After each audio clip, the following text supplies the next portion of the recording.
הטיל היה מעל הראש שלנו לפני רגע, אתה יודע מה עברנו?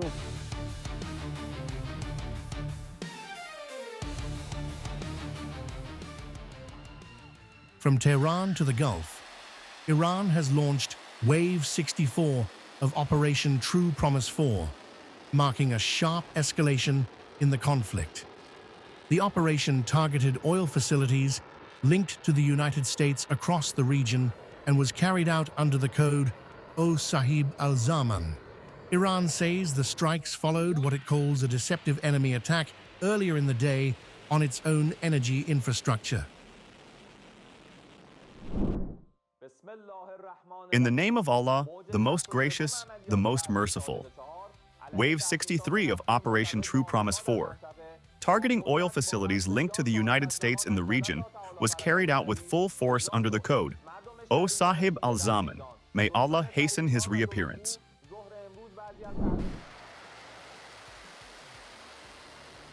Tehran claims the earlier strike on its energy sites was aimed at pressuring the Iranian population, which has been protesting in the streets for over 16 days against recent aggression. Iran maintains it did not intend to expand the war to oil and energy targets or harm the economies of friendly and neighboring countries. However, officials say the attack has pushed the conflict into a new and more intense phase, forcing a shift in strategy.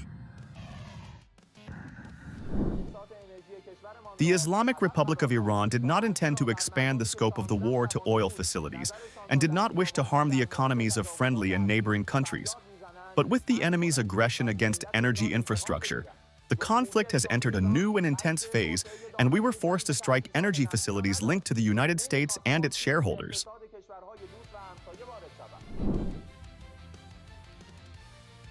According to Iranian claims, armed forces immediately launched retaliatory operations after the initial strikes, targeting multiple oil installations tied to U.S. interests across the region.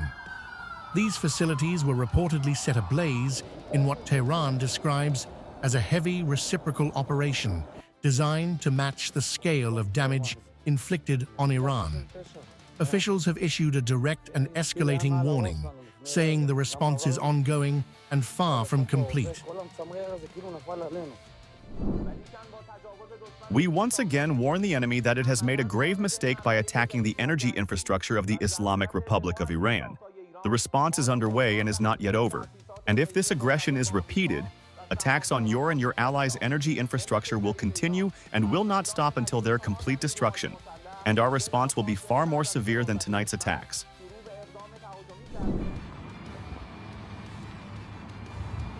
The escalation extended beyond energy targets to major U.S. military installations in the region.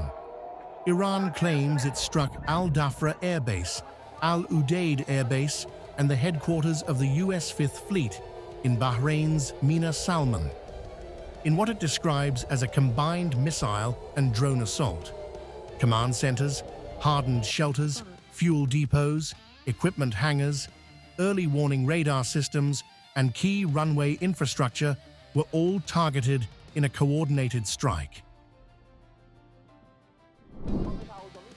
In this combined missile and drone operation, command centers, hardened shelters, fuel tanks, and equipment hangars at Al Dhafra were precisely targeted. Early warning radars and the central runway of Al Udeid base were struck with ballistic missiles, and hardened facilities and radar systems at American bases, and the headquarters of the Fifth Fleet were heavily hit by drones, cruise missiles, and ballistic missiles.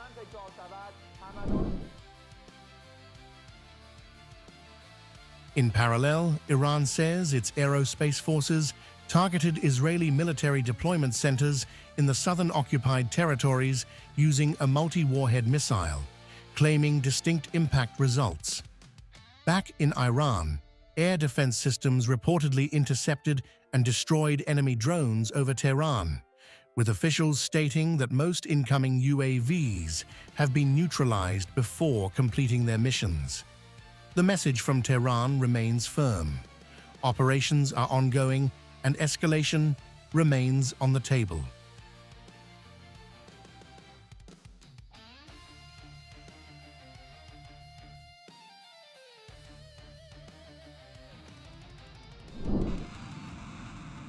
80 US-Israeli targets have been hit in what Iran is calling one of its largest coordinated attacks yet. The Islamic Revolutionary Guard Corps says this was part of the 63rd wave of Operation Promise of Truth 4, marking a sharp escalation in an already volatile conflict. The strikes were not isolated or symbolic. They were simultaneous, widespread, and designed to send a clear message that this confrontation is entering a far more dangerous phase.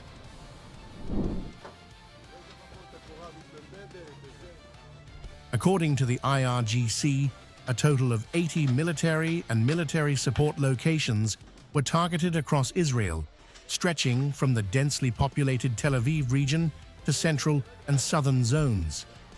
Areas including Ramat Gan, Bnei Brak, Bat Yam, Holon, Ramla, and Rishon LeZion were named among the targets, while Eilat in the south was also struck. This wide geographic spread suggests a deliberate attempt to hit multiple strategic nodes at once and stretch Israeli defenses across the entire country.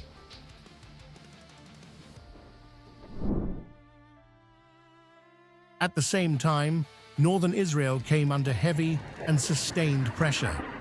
Cities like Haifa, Nahariya, and parts of the Galilee region were struck in quick succession, while Hezbollah launched its own missile attack on Israeli troop positions in the border town of Hula. The coordination between Iran and Hezbollah indicates a synchronized multi-front assault, combining long-range strikes with frontline pressure along Israel's northern border.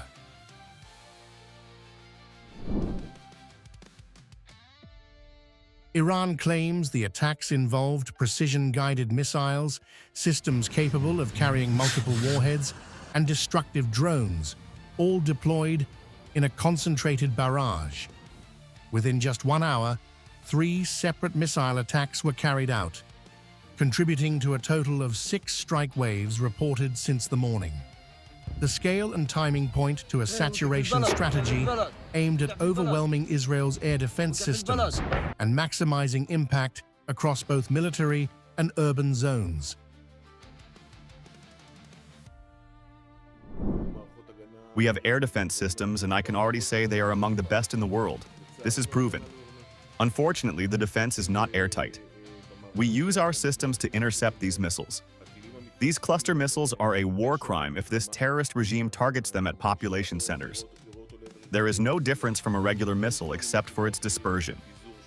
I will say once again that adhering to the Home Front Command's instructions and the public's resilience is the best solution to this issue.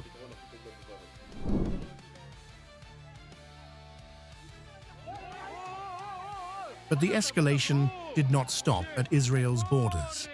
In a significant expansion of the conflict, Iran has claimed it targeted oil and energy facilities linked to the United States in the region, setting several of them on fire.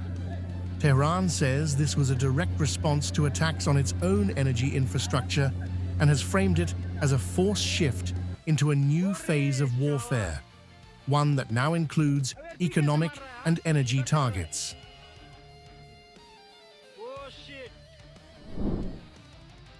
The messaging from Iran leaves little room for ambiguity. Warning the United States and Israel, it has vowed that its response will continue and could intensify further if hostilities persist.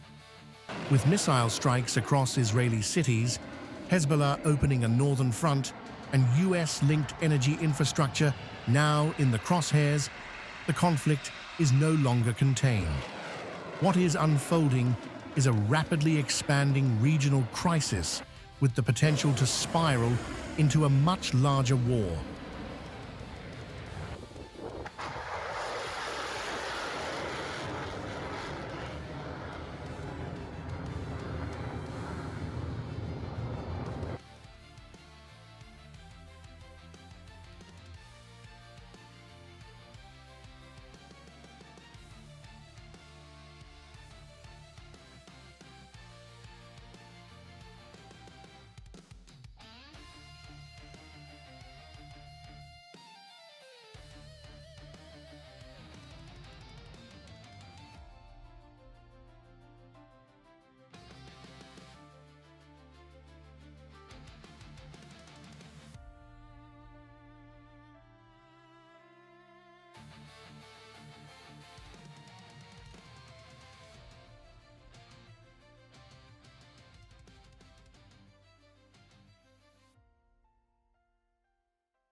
If you like this video, then like, share and subscribe to Mirror Now.